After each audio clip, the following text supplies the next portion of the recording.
hole in me where you used to be. We started young. You said you'd love me forever, and I believed you. My friends loved you. My parents adored you. Everything seemed so perfect. So perfect that as I grew, you became a part of me like a young tree growing around a church key. So perfect that I was ready to be your priest, to move in with you, to be your full-time concubine. You were me.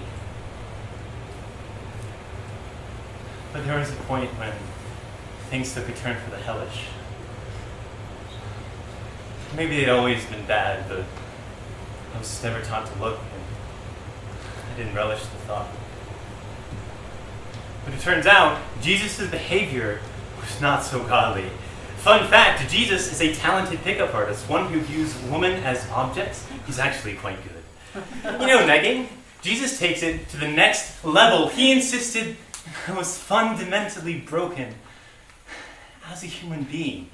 And that I could only be whole if we stayed together.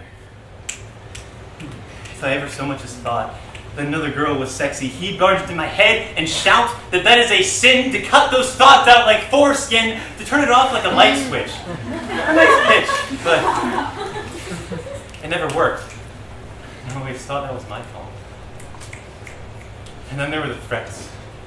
At the age of 12, when you discovered I'd been watching porn on my computer, you threatened to burn my house down, with me inside.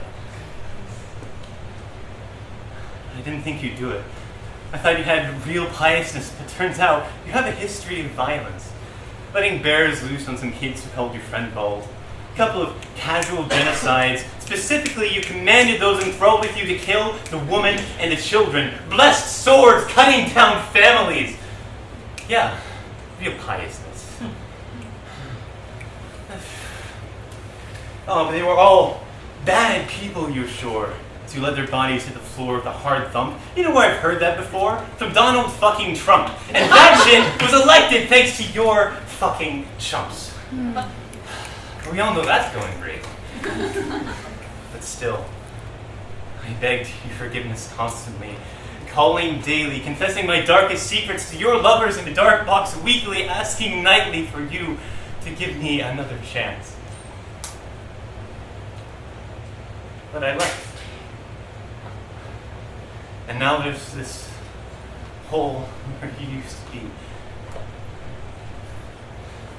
My parents tried to force me to keep seeing you, to stay together despite the pain. My friends said the same. Eventually I stopped listening, but that isolation was the single worst pain. You were such a fundamental part.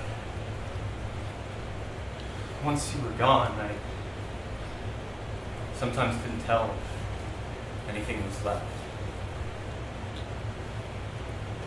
But that's not the end of my relationship history. Taking you out left a wound so deep, left scars from that holy duty, but I turned my scars into beauty. I couldn't let leaving you ruin me. I met some other girls. I met rationality. Took me under her wing like her young trainee. I met science.